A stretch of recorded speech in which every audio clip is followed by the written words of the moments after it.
Hey, hey, hey, everyone, it's Isaiah. Welcome, welcome. This is another episode of Isaiah's Inspiring Evenings, my podcast. And today I'm introducing a new series. So it's going to be a little different. It is still things we women don't talk about, but it is a special series with the amazing Dr. Sheri Elle Brown. Hi, Sheri. Hi.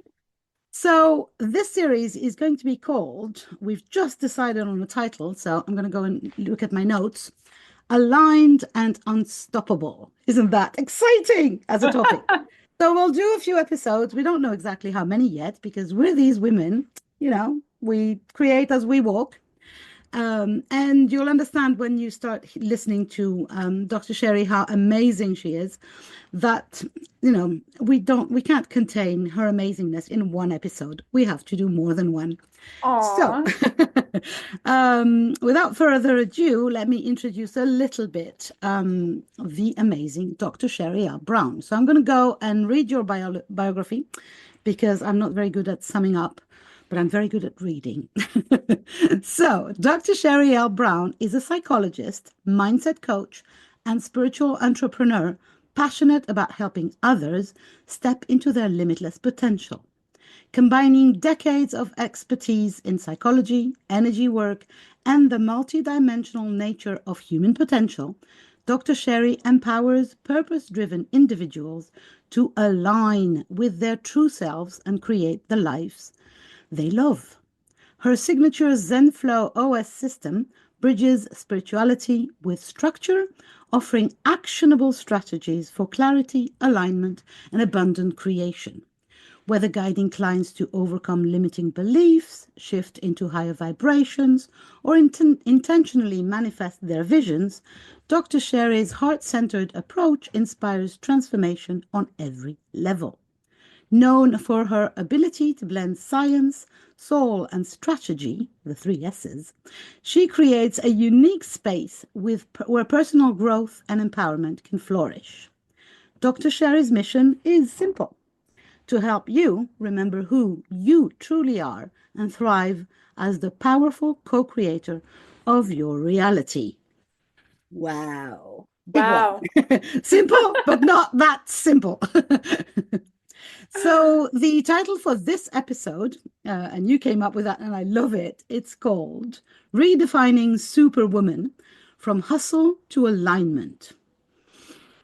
So, we're going to have a nice conversation about all this amazingness, this juiciness that is hiding sometimes in our humanness or in our, do you say womanness? I don't know how you say femininity, whatever.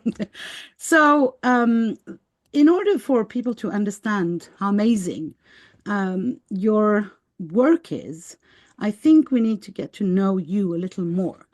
So, can you tell us a little bit about the weird things that happened in your lives that maybe how was your experience growing up, where in an era where women were expected to be all, to do it all at home, and does that shape um, your perspective on empowerment? Because we're talking empowerment, but empowerment also, actually, let's rewind a little bit because I'm this person. Could you explain to me what empowerment means to you? What is your definition? Ooh. I don't think of empowerment as a psychological construct. I used to. Hmm. I don't think it's intellectual. I think it's energetic.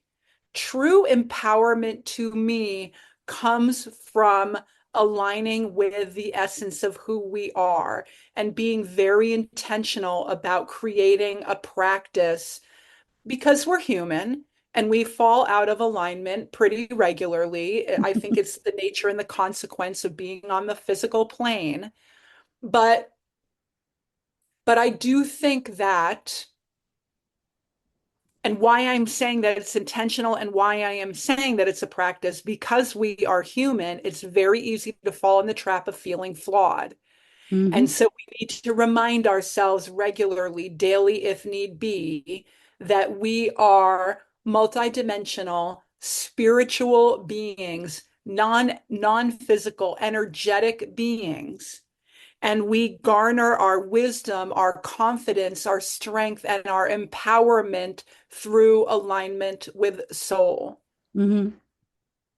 So And that so, has, that this definition is very far remote from the woman do it all of the 60s or 70s, 50s, 60s kind of. The empowerment of women was in a very practical way, just supposed to mean that not only could she be a housewife, but she could also be have a job, and that was empowerment, right? oh Little my, I tiny definitely, definition, I mean, tiny I small definitely box. feel like singing a song. I do, I will sing a song in about a minute. So I think my empowerment journey has been, probably almost as old as I am, as long as that I've been on the planet. And I think that it has changed in subtle ways and shifted over the years. So had you asked me 5 years ago, it would have been different, or 10 or 15 or 20 years ago. The notion of how we feel empowered evolves as we evolve. Hmm. And I do think that the most empowered form of being empowered is a spiritual one, Hmm. where we gather our truth, our authenticity. I mean, really, when you think about our who we are as our authentic selves, that in and of itself is empowerment. Hmm. And so the song that I want to sing, and I think I'm just going to, fully kind of like say whatever in this podcast. Absolutely. I was born in 1968, and by like 1972, I think Helen Reddy was singing in America, I am woman, hear me roar. Hmm. And so as a small child, I definitely understood at a very early age, being born in the women's movement, that anything a boy could do, I could do better. Or I am woman, hear me roar, and numbers too big. So I understand there's no going back, pretending and all of that. So for sure, being a Gen Xer, I definitely was born into the culture of perceiving womanhood in a much different way than the generations that preceded me. Hmm. And then on top of it, being a child of the 70s, there were TV commercials like, and I'm going to sing, I can bring home the bacon, fry it up in a pan, and never, never, never, never let you forget you're a man, 'cause I'm a woman. Anjali, I think it was for perfume. And so I definitely thought, oh my gosh, anything a boy can do, a girl can do better. And I can bring home the bacon, fry it up in a pan, and never let you forget you're a man. Talk about ridiculous pressure that could easily lead us into misalignment. And if I Yeah. fast forward 50 years, where am I now? I don't want to compete with men. I don't need to prove anything to a man. And if I felt like bringing home the bacon and frying it up in a pan and never letting you forget you're a man, if that feels aligned, then I will do it. If it doesn't feel aligned, I won't do it. Hmm. And to me, that's empowerment. Yeah, no, exactly. I think this is the knot. If it's an injunction, there's no way it's aligned. If it becomes a choice that my alignment takes me there, why not? But as an injunction, whether it is you're less than or you're more than, it leads to disempowerment. If it's Completely. taken as an injunction from, a commercial, from society as a whole. And I'm not from the US, so I didn't know this commercial, but it's like crazy to my ears. Not that we didn't have our own ones, but I'm not going to sing in French. uh, Oh, I would love um, that. I would love that. I can't think of any precise now because when I speak English, my brain connects to the English part of myself. So, but I'm sure there were some. I'm sure there are some. My mother was from Greece or is from Greece, and so in Greece, which is a very traditional society with a very macho mentality, I'm sure their commercials very late into the 20th century and maybe 21st are still mentioning this kind of mentality, which is, kind of crazy. So, that was your experience watching TV as a child. And I understand that. But later on in your life, there seems a little bird told me that you had a near-death experience. And that must have, again, shaped your perspective on life, empowerment, what mindset. It absolutely shifted many, many things for me. And I do think that it would be fair to say my near-death experience happened at the ripe old age of 27. Hmm. And up until that time, I was definitely sorting out,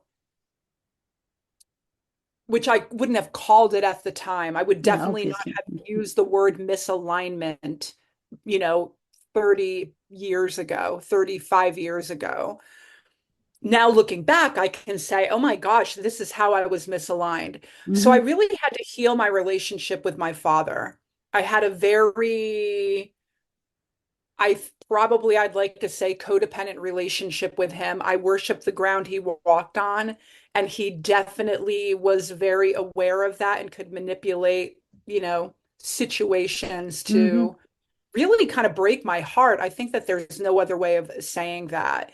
And so, probably about 7 years or so before my near-death experience, I really had to begin to unravel my relationship with my father so I could begin to understand that I was a sovereign soul and that my connection to source, to God, or Christ consciousness, or the universe, or the quantum field, energetically, however you want to call it, I needed to lean in order to begin to really understand myself and begin that journey of evolvement, expansion, and Hmm. self-awareness. So at 27, my appendix ruptured.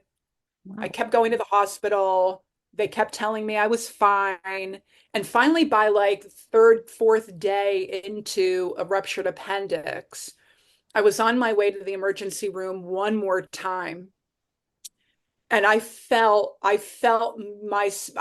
me leaving my body. Mm. And I will never forget it because I was sitting in the car at a traffic light looking at the hospital just 20 feet in front of me. And it was that moment that I thought, oh my gosh, I'm leaving my body and it feels really good. It felt good. It felt so good to not be in that much pain. Long story short, I did not leave my body. That was a long time ago. But in the hospital, I definitely very classically, I think, in terms of near-death experiences, floated above my body in the hospital room. I remember the chaplain coming in to ask me questions about my faith and, Hmm. if she wanted to say one last prayer before I was getting ready to cross over. I have a vague memory of that. But I think what was probably the biggest experience for me is that I jumped timelines during that near death experience. And so I felt my soul as a young woman in Boston in the 1800s. I felt myself in Paris in a past life in the 1700s. And the thing about that I really noticed is that I was still kind of like my silly intellectual self. Like the essence of me was the same. Yeah. And I was kind of still being like a little bit of a cut up and, really like a little bit of a bookworm and doing all the things. But the essence of me transcended time. So you And kind of I, you kind of understood, not with your brain, but with your whole being, that you right, were a soul first and completely. foremost. It was And I kind of a definitely, demonstration, like being in the movie. Am I Completely. understanding that correctly? Yes, and I definitely understood the nature of physical reality and non-physical reality. Mhm. And I understood that I was definitely much more than a being inside a physical body. It Mm, became really, really clear to me. And right after I left the hospital, within probably a month or two of my recovery, um, I met a woman 30 years my senior who was an intuitive. mm, And she and I were talking. We became fast friends. We're still friends to this day. She just turned 88. I love her. It's just amazing how time flies. And she and I was kind of, in my existential mode. And she and I were talking about the meaning of life and why we're here and all of this stuff. And I said, I don't want to wait. I don't want to wait. I want to know who I am now.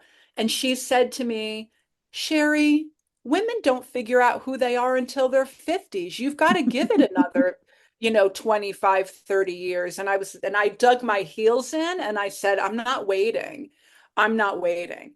And so it very much became an intentional journey for me to mm, find myself and align with that being one of my priorities in this lifetime, mm. for sure. So that near-death experience completely changed the way I saw myself, my potential, and the true nature of reality. Yeah, it completely shifted your worldview of, Right. on all aspects from what I hear. That's really fascinating. There is a, I agree with your mentor or friend over there that for many women, until we reach our 50s, there's kind of, it's a straight road, right? Get married, have children, blah, blah, blah. And there is a very definite trap in that for me. I am this person. I jumped into motherhood, and only as I was getting out of it, as my kids were not kids anymore, that's when I started thinking about who am I. So congratulations on not wasting time, basically. It took me more than that. But I don't feel bad about that. But it's really, I think, um, important to remind women, whatever their age, that might be listening to this, that there is no good age. There is the age where you realize you need to get to work on that, and whatever that age is, it's the right age. And I do have to say, in all fairness and full transparency, not that I wouldn't be that way anyway, my ruptured appendix, they were on the verge, the doctors in the hospital were on the verge of giving me a full hysterectomy because my reproductive tract was Mm, completely ruined from sepsis. And so obviously. they told me at the age of 27, likely you'll never be able to have children. Mm, And so I didn't have children. And I think that that's another part of our unique individual journeys as women. We don't really know where we're going to end up or what mm, life will look like for us. And now that I'm in my 50s, it's easy for me to look back and think, why did I not be what I can't believe I didn't get to be a mom. mm. So I had this amazing, expansive, incredible ride, for my adult life, but I didn't have the experience of having a human child. And so I think Not this that, time around. yeah, not this time around, or at least not on this timeline. Yeah. For sure, I'll be the woman that comes back and decides to have 9 children, and everyone will say, "Oh my, that crazy lady will not stop making babies," because we don't know the secret. We don't know, what we agreed to and our sacred contract and how things pan out. But going back to this topic of, superwoman or empowerment, sometimes I think we just have to trust the Mm. journey. I believe You- most of the time we should be trusting the Yeah. journey, but it's not easy to agree to trust. Let's put it this way. Um, and for me, it's like really this place of surrendering to being who we are, to what is that what you call alignment, by the way? Just I do. I think being who we are, tuning into to the essence of who we are to our authentic self. And when you use the word surrender, I immediately think of the throat chakra, because the energy of surrender really is a throat chakra energy. Mm. And I think that when we learn to surrender, that's when we have our voice. Oh, I love There's that. something that is like Mm. completely aligned, I think, in that sense, when we really lean in, when we trust life, when we surrender, when we get to speak our truth. There's so much power in that. Yeah. For me, this is all, so I'm going to go and my theories. So for me, this is all linked to the goddess Athena. So Athena is goddess of wisdom and truth, and she works on the throat chakra as well. That's her place of residence, let's put it this way. And it's all about literally when our voice is open, when we speak our truth, we align. Um, but it seems that society has been making, taking big efforts, making big, strong defenses against women finding their true self, against women expressing their true self. I find myself really surprised very often because people tell me, "Oh, you're so authentic," and I'm like, "Who else could I be?" And it's really interesting because I studied as an actress, so I worked as a professional actress for a few years, so I know all about wearing masks and being somebody else, but that was on purpose. Right. And it's very different. I think maybe that helped me to know who I am earlier because I was pretending to be somebody else for money, basically. And it makes sense. I mean, we definitely create our reality by deciding and look and observing the contrast of what we like and don't like, what we want and don't want, who we are and Mm, who we are not.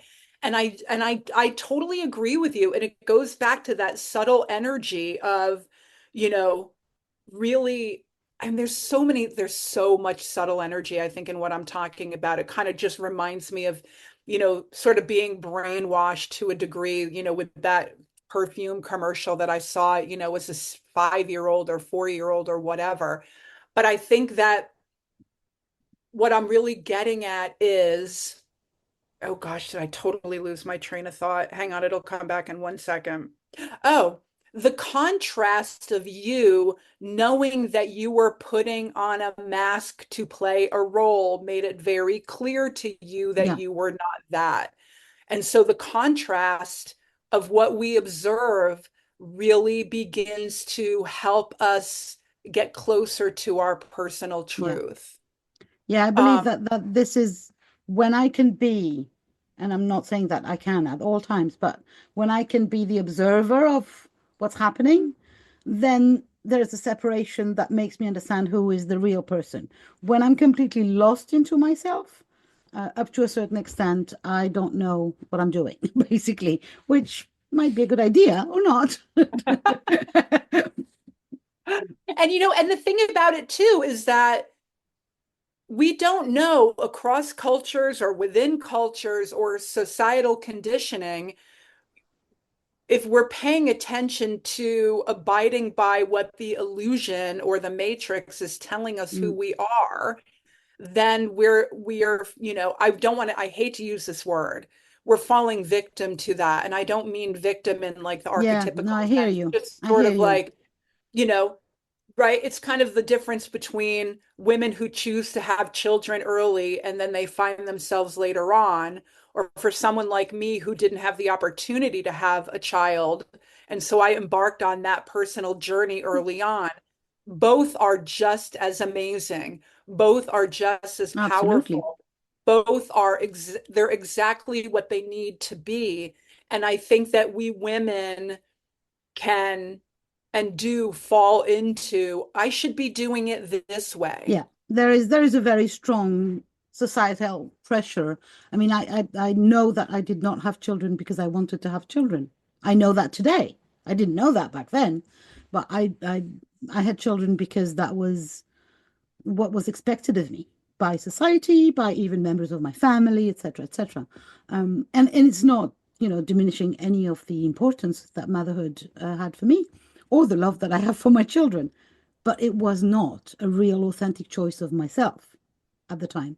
So the pressure is immense, I think, for women to, how was it, the bacon thing? Do the whole thing. So Do the be whole this thing. superwoman, be this superwoman that needs to be earning money, having a job, doing the dishes, doing the cooking, raising the kids, and seemingly never sleeping. Right. Oh, sorry, and be a Then sex bomb. And yeah, be a sex exactly. bomb. That's exactly where I was going. And then get very excited about all the wild sex you're going to have, wearing the man's tie and ripping it off in the kitchen, and we don't even have Of to make it course. in the bedroom and blah blah blah.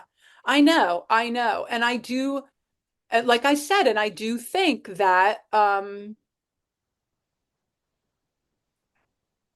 there's so much power in women.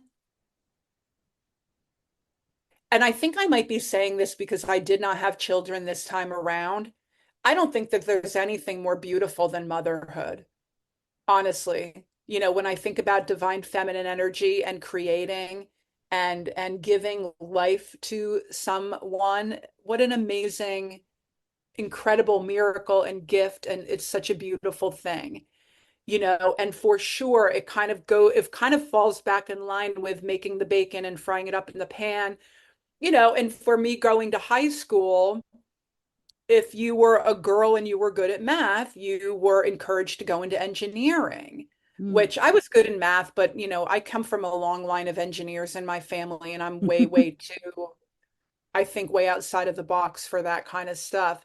But definitely, how could I say this? I think that I think even for me in the, mid to late 80s in American culture, we were still doing what boys were doing and, trying to do it better, where everything had to be a competition. Yeah. And I don't feel that way. I No, I think don't feel divine that way masculine either. energy is amazing and divine feminine energy is amazing.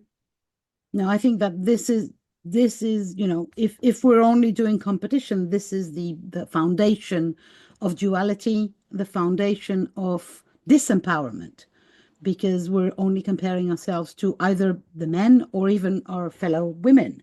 I'm less than because I didn't have children, or less than because I did spend my life being a mother instead of, I don't know, making the bacon. So as long as we go into the competition Literally mode, and figuratively. or the yeah, the comparison mode, is killing basically any empowerment. At least that's how I see it. You mentioned repeatedly, in your videos and your work, because I've been following you, alignment through empowerment. Can I ask you to define a little bit what you mean by that? And even more, can I ask you to reverse the thing and see if you can go for empowerment through alignment? I just wanted to say it's absolutely reciprocal. Um, Absolutely. And there was another quote that I came up with the other day, and the same thing happened, but I don't think I can pull that out of my brain cells right now. Um,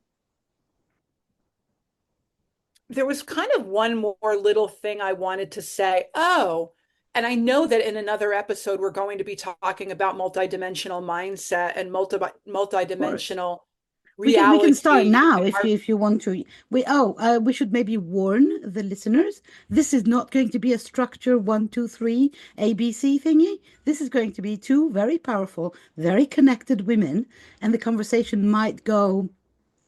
We might go on tangents. And Yeah, I love actually, we're tangents. kind of programming to go on tangents. So whatever you want to Absolutely. say is good. Well, and it kind of, we are multidimensional beings. We are physical, we are intellectual, and we are spiritual. And I think that when we compare ourselves to one another or when we engage in self-judgment, we are definitely coming from, our brain chemistry, our programming, our three-dimensional reality and Mhm. experiences, and we may throw in a little bit of intellectualism into that. So we're just kind of in the mode of, I've got to fix myself. Something is going wrong. And I don't want to lose. I will definitely get to alignment and empowerment in a second.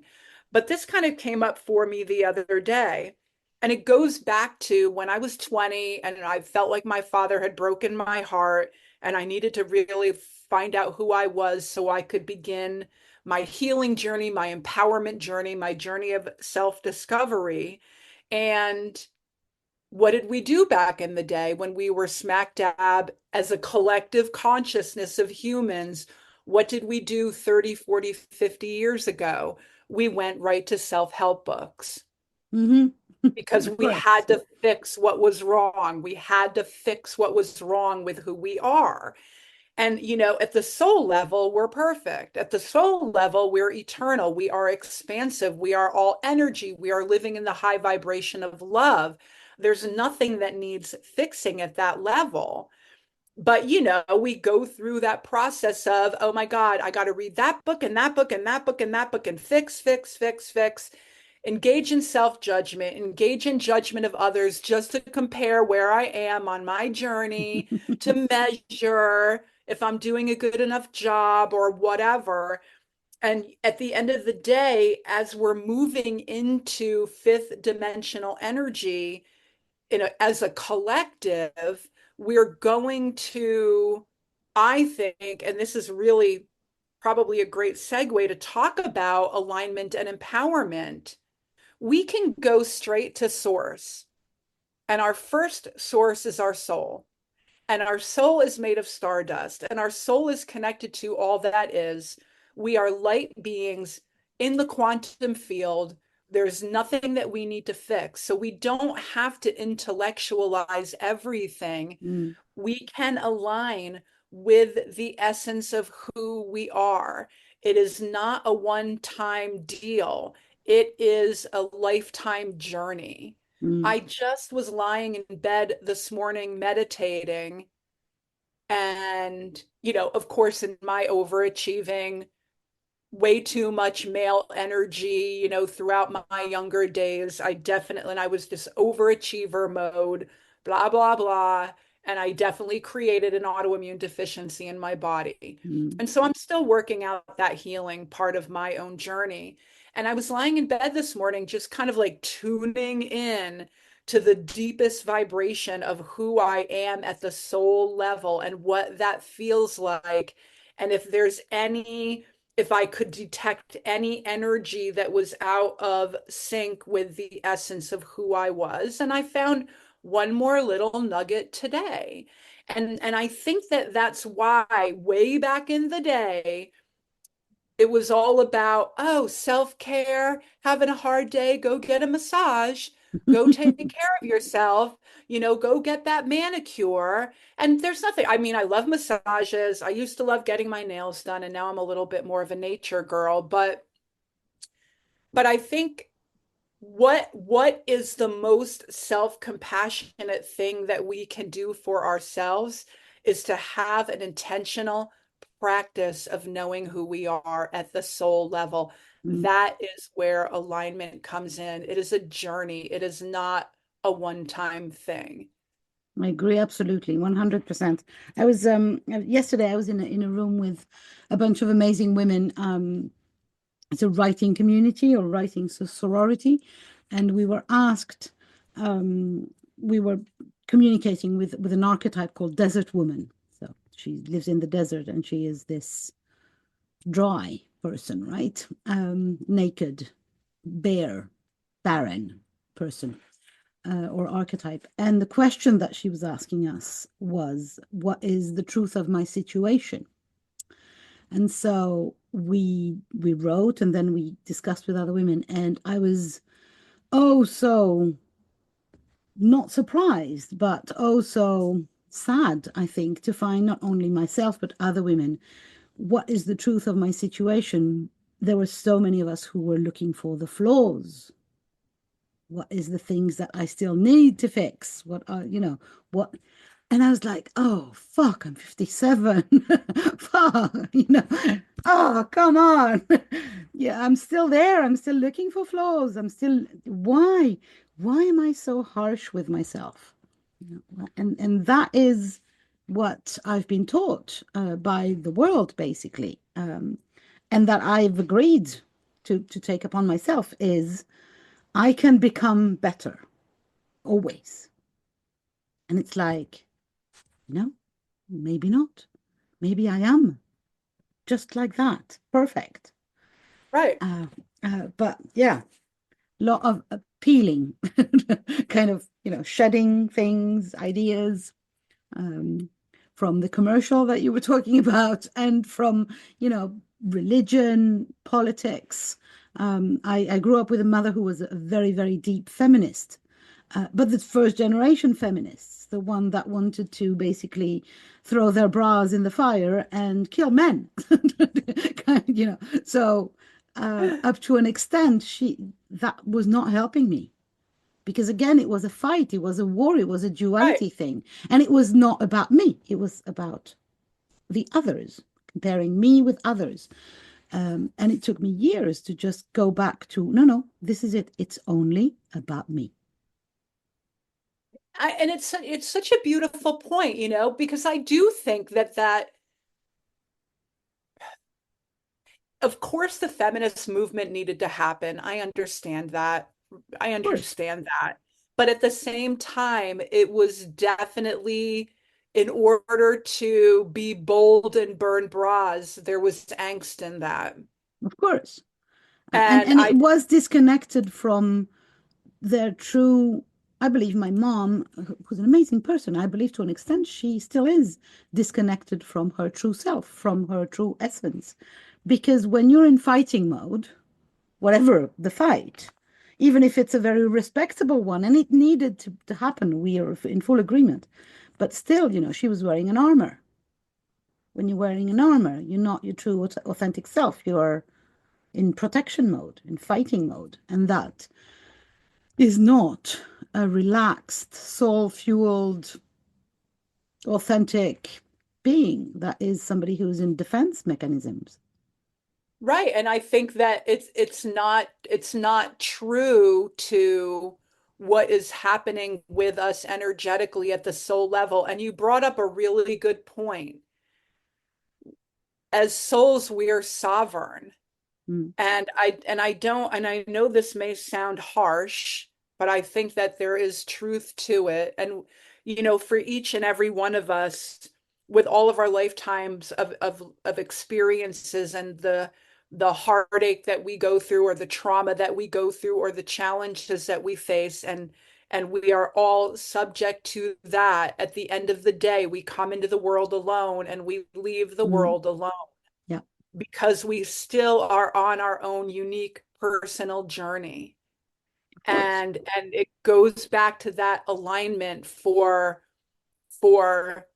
authenticity, for asking the question. And this may be a good time. I know that we're running out of time, but as a practical exercise, if Oh, I we love wake that. I up, love practical exercises because we've been talking a lot about concepts, but I love that yeah, you bring it back to how can we practically you practice know, that. when we wake up every morning, we can ask ourselves, who do I want to be today? Oh, I love that. Who do I Mm, want to be today? How do I want to feel today? mm. What do I want to do today? Yeah, And but the that is order, what the order alignment. in which you ask those questions is crucial because it's not Absolutely. the what do I want to do, but that's not the number one question. The number one question is how do I want to feel? Who do I want to be? And Right. in order to be this person, in order to feel that, this is what I want to do, but not the other way around, right? Absolutely. Well, and we're all in and there, I know that we're going to be talking about ZenFlow at some point. The divine masculine is phenomenal at fiery action. Of course. That is what the divine masculine is all about. That beautiful, confident solar plexus energy that just takes action steps and make it happen. But we definitely, and I'm saying myself included in this, being and doing should be in balance, right? It's about that Mm, duality. And so the first question always is, who do I want to be today? Who do I want to be? Who am I? Mm. I love that. And I love that. alignment, intentional alignment with the high vibration and eternal nature and wisdom of our souls, because we're all connected to source energy. We are source energy, really is about remembering who we are so we know what we want, what we don't want, and then really leaning into when we're in that high vibration of love, of knowingness, of connectedness, then we can get clear on the thoughts and the beliefs and the programs and the stories that really are at a lower frequency and that don't even resonate Mm. with us. So we Yeah. don't have to fix anything. We really don't have to fix ourselves or find flaws. I mean, the beautiful, entertaining nature of being human is that we're all odd Of in course. such silly little ways, right? But we can laugh at ourselves. It Of doesn't have course. to, it's not the be all end all. But I do think that when we're in alignment, we can get very clear, very quickly, energetically identifying the limits and the beliefs that we hold and that programming that really doesn't reflect who we are because it Mm. doesn't feel good. It doesn't resonate. Yeah. And I think we're going to end with another a last question for me for today because there's so much. I love talking to you. The, there is a connection for me between what you're saying right now and what you were discussing before around the 70s cultures and the superwoman, which was our theme for today. There's this hustle culture, this this doing things in order to fix ourselves, doing things in order to fix the whole house, the family system, the whatever. And this is for me, it's a screen of smoke. It's a smoke kind of, it prevents us from seeing who we are because we're in running mode or in fighting mode or in hustle mode. And you came up with a term that is soul fueled mode. And I would like, can you talk a little bit about what that means? That means being before doing? I think it's about being and doing. We humans in three-dimensional reality and physical reality have all been conditioned to believe that we've got to do in order to see things manifest. Mm. And when we do that, we're just simply limiting ourselves and our expansive, energetic nature, right? Why throw the baby out with the bathwater? Is that only an American idiom? No, no, I that don't makes sense. why throw the baby out with the bathwater? I mean, and I don't want to lose the bigger picture of where I'm going with this. So give me 1 second. And I know we're running out of time. No, there is no time limit. I mean, Um,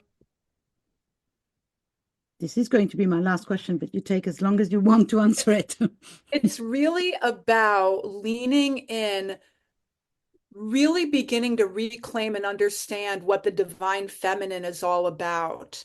And Yes. so when we as women, and I think because you like practicality, I'm going to say it in a practical way.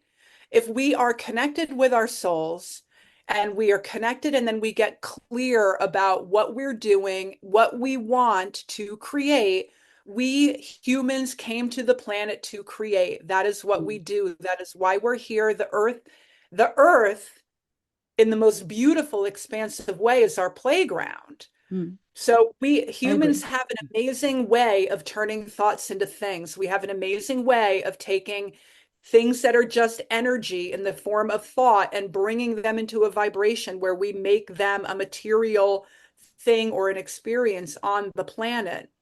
And so, in my experience, if I'm creating from alignment with soul, I call that soul fueled Hmm. confidence. The other level of confidence kind of reminds me of, and maybe I shouldn't say this, but I will, and then I will correct myself. It reminds me of when you were acting and putting on masks.